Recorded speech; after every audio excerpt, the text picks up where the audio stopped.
Well, thanks for being with us in the room, and thanks to you around the world online. It's really good to have your company too. Just to remind you, if you want to ask questions, pop your hand up in the room. We'll get a microphone to you. If you're online, send your questions through via the app. They'll come directly to my iPad, and I'll ask them on your behalf.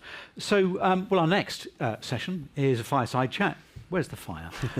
With Kevin Betts from Enable, the rebates software management platform, and Keith Wright, procurement consultant. Thank you both for joining us. And we're going to be talking about protecting value in the supply chain. Define value and define protecting it. So for me, when we talk about value in a procurement context, we're not just talking about cost. As we've been saying this morning, I think anyone can buy cheap. Anyone can get a low cost for a low quality product. But when we talk about value, there's more to that equation. There's more boxes to tick. We're talking about quality, consistency of supply, reliability, getting that product to the right place for the consumer at the right time. Because ultimately, it's that consumer from which we derive the value in the supply chain. They're the one paying the bills for everyone that's involved. They're paying the money that feeds its way back up and that we all take a slice of.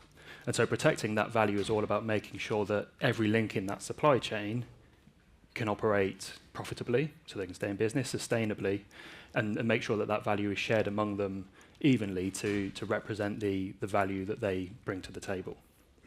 Yeah, just to build, I mean, I think it's easy to buy cheap. You know, if I had a bet in the room and I challenged everyone, can you buy something cheaper than somebody next to you? I bet you'd all have a go that you could probably try and have a race to the bottom. But the danger of that, of course, is that nobody wins. You know, where's the investment? Where's the longevity of any supply chain if all we're really interested in is can we literally buy that cheapest thing? So, yeah, to Kevin's point, of course, cost has a relevance, but so does that value. And it's very nearsighted and short-term to me if all you're really interested in is that absolute cheapest cost. You know, be careful what you wish for would be my counsel if that's what you're after.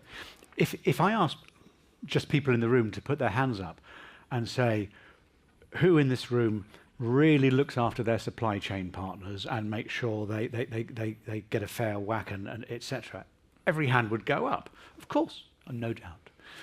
But in reality, to what extent is there still the old-fashioned mentality of the need to beat down our supply chain for the bottom line? To what extent is that still true? Yeah, I'm cringing because I still hear the phrase. Let's have a show of hands. Who has heard the phrase, beat up your suppliers in the last month? Come on, don't be shy. I'll put my hand up. Maybe it's just me.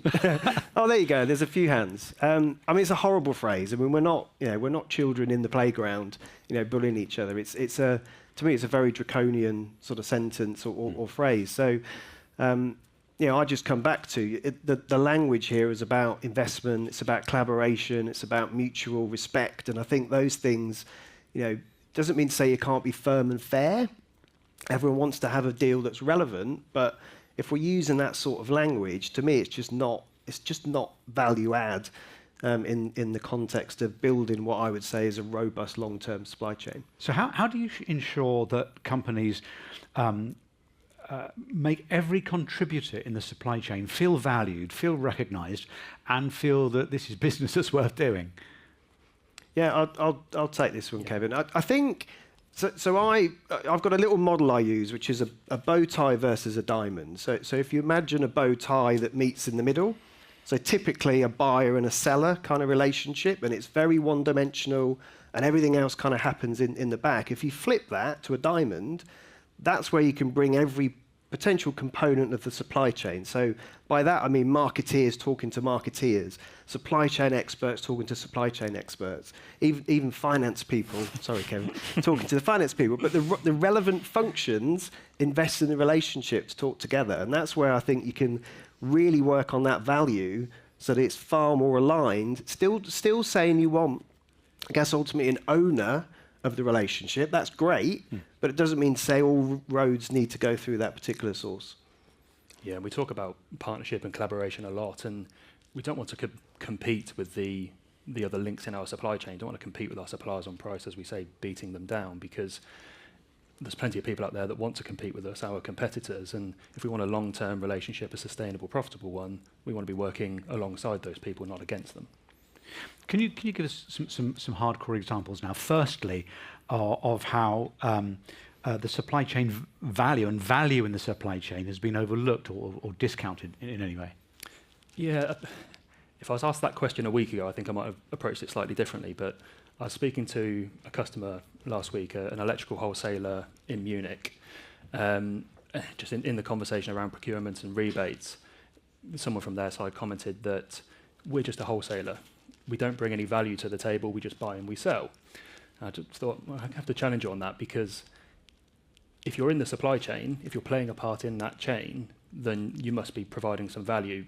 We don't have links in the chain, or we shouldn't have links in the chain that don't bring any value whatsoever. We don't want to share that piece of the pie with too many people, or more people than we need to. So I think overlooking, underestimating value can be done kind of when we think about ourselves, and I'm sure that person wouldn't go into a negotiation and talk about how they don't bring value to the supply chain, but just that mentality of we don't bring value. I think it's key to know your value in the supply chain and be able to talk about it so that it gets recognised by your partners, and then you can have a level-footed conversation about those things. If a company has, let me just go off on a tangent here, if a company has really low margins, how important does maintaining value in the supply chain remain? Because they are going to be, they might have more of a financial imperative to squeeze, and that's just reality. But am I wrong here?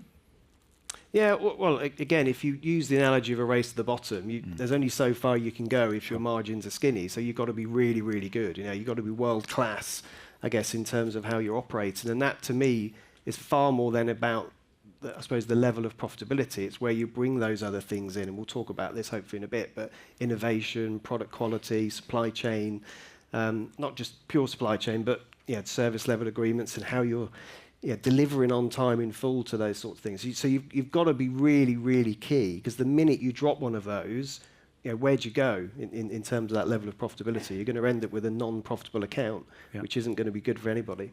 Yeah. How do nearshoring, offshoring, and reshoring affect the perception of value in the supply chain?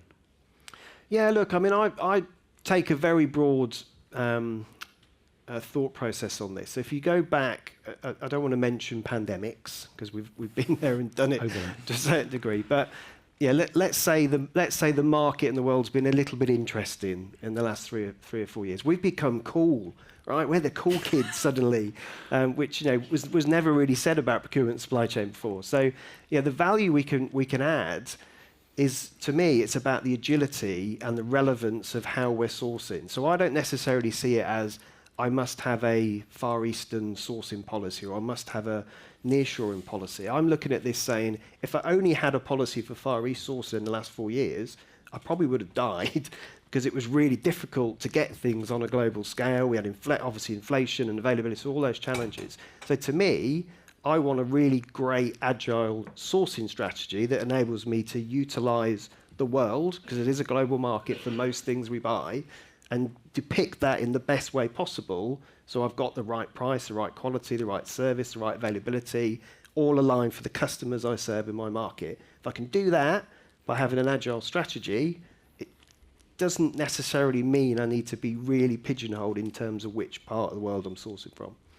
You've picked up on the next question I wanted to ask, which is about what strategy should you adopt to ensure that you maintain value? Well, I think this is my opportunity to talk rebates, and being through Enable, that was always going to happen.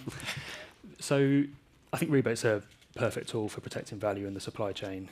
We talk about winning together, and a well-designed rebate is all about working out what our mutual objectives are and coming up with a mechanism that suits both of those. So the mechanism we're probably most familiar with, the type of rebate, is a volume-based incentive target type rebate. So buy 1 million units from us, we'll give you 1% back, 2 million, 2%, and so on. And that's serving both parts of the agreement there, both parties to the agreement. So the manufacturer, the supplier, wants to sell more volume. That's how they achieve better efficiencies and kind of save money on their side. the purchaser, we as the procurement people, we want a better margin, we want a better price so we can then achieve better margins when we sell. So we come up with this rebates tool that when we're winning together. So we are earning the rebate when we are both achieving our objectives. And there's other rebates. The target one is probably the most common, but you might structure your rebates if you're in an environment where growth isn't desirable or not possible, perhaps shifting the ratio of products purchased. We might buy 2 products from a supplier. The supplier earns 40% on one and 20% on the other. We do maybe a 90-10 ratio of the lower margin product, but they might encourage us to, with a rebate, shift that ratio from 90-10 to 75-25. And in doing so, they're making much better margins because they're selling more of the high margin product, but they're incentivizing us to do so by paying us a rebate at the end of that. And so when we're using rebates, we shouldn't be kicking ourselves at the end of the year, oh, we've got to pay this rebate. If they're set up right, we're both winning. So we're happy to pay the rebate because we've all achieved the objectives that we set out to. Sure. If there's any questions at any time, catch my eye, pop your hand up, and we'll get a microphone to you. Talk to me about technology and the role that it can play in improving visibility and the recognition of contributions in the supply chain. Yeah, for me, there are 2 key strands to this. I think there's the availability of data and therefore insights into the trading relationship, and then there's a kind of a time-saving piece as well. So on the data and insights side of things, good technology, out of the back of it comes good data. If we have good data, we can gain insights. We can understand what we did this month, last month, 2 years ago. We can understand how our relationship is evolving over time and the value that we are bringing to the table, but also enjoying with our trading partners, whether it be customers or suppliers or even beyond them in that ecosystem, their customers and their suppliers. So having that visibility often levels the playing field, because in the absence of the technology, you often find that one party has good data, one party doesn't have good data. Exactly. They come to the negotiating table and one has a real advantage over the other one. If you can't articulate your value with good data and good insights, it's quite difficult to kind of hold your end in that negotiation. And then just on the time-saving side, we know that technology saves us time. That's why we love it. It does in all walks of life. But we're not talking about saving time just to put our feet up. It's freeing up time to do the more strategic things, to have those collaborative conversations with our suppliers, talk about more strategic things rather than the admin tasks of have we calculated that rebate accurately, have we raised the invoices, what's been paid. Technology can look after a lot of that. And so we can talk about what promotions are we going to run, what are we going to do to grow our partnership and be more commercially successful together.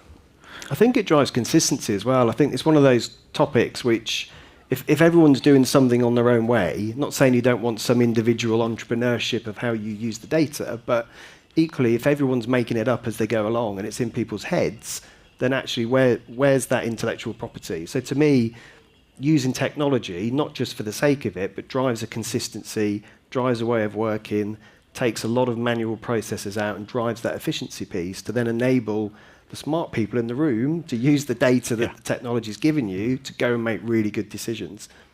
Which picks up on something we've been talking about on stage 2 all day. It's about people, stupid, isn't it? You need the tech, but it's about people. Yeah. And from your perspective, working with clients, you must. Data is. We all talk about data glibly, about the need for data. Most companies, I'm sure, have significant issues with their data, and especially if you're trying to match it up down the supply chain. Do you see that as all the time? Yeah. And how do you deal with it? Good question. You would definitely see it. I mean, I am on camera. I do love data. I'm a bit of a data geek, but it's my go-to. It's like my happy place of start anywhere in any business and understand what the data's telling you. Yeah. So actually, there is an element. Actually, even with the Enable platform, you've got to put the hard yards in, because if you put rubbish in, you're going to get rubbish out. So I think there is an element of.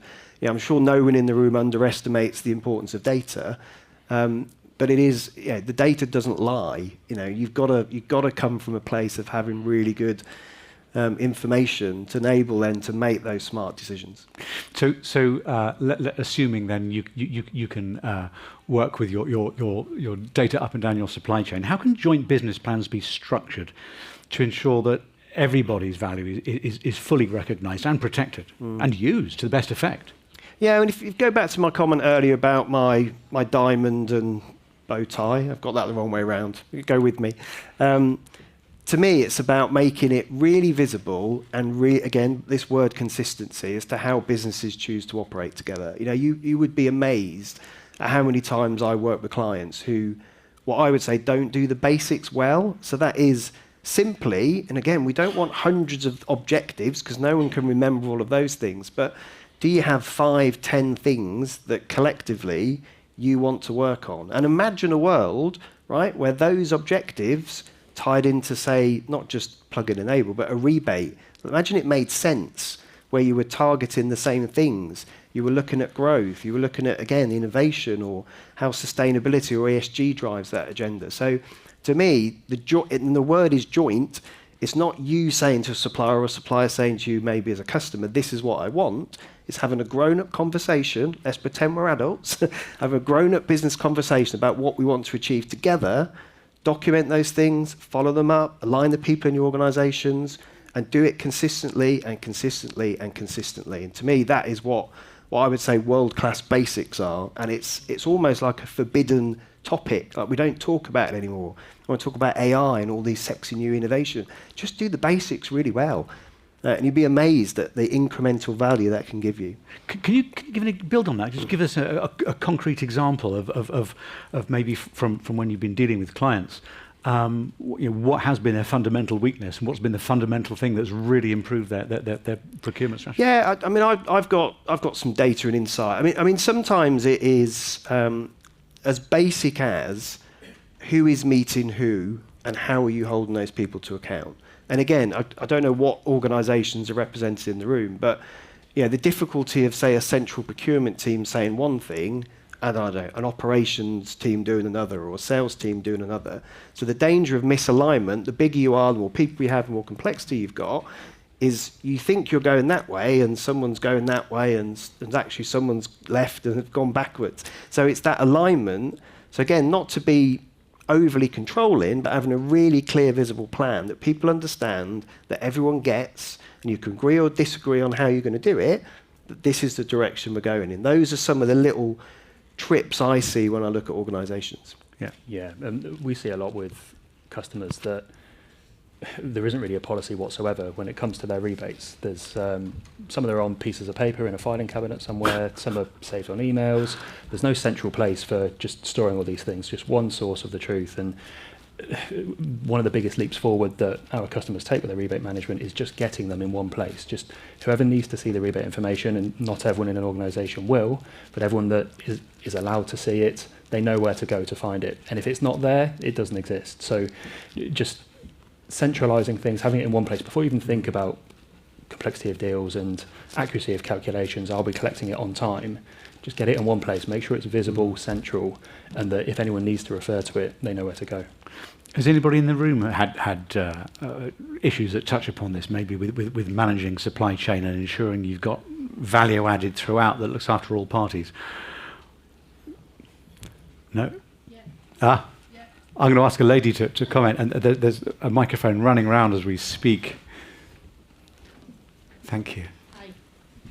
Hi there, my name's Tracy. For the last 16 months, Claire and I have been designing and implementing a procurement process in an FCA-regulated business. Very challenging, but very rewarding. It's my question, I think, and the view that I'm looking for is how do I continue getting the board to buy in to what we're trying to do, and invest and spend a bit of money on what we need to get us to where we need to be, because we didn't have a platform, we didn't have a process.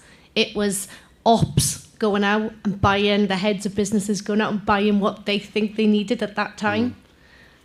But we have reduced our supply chain from over 600 suppliers to 200 now, reduced quite a few £1 million, but there's still a long way to go. And I'm just looking here over the next couple of days for anybody who wants to share any ideas, really, and knowledge on how we can Well, continue look, tackling that. I mean, great question. And congratulations on going from 600 to 200, because that's an amazing feat. I heard the word FCA, so it sounds like it's a finance question. No, I mean, the thing I would say is think about engagement. So I don't know to what degree you've been engaging the board and the stakeholders, but to me, nobody likes things being done to them. So I think that engagement process, it's an iterative process.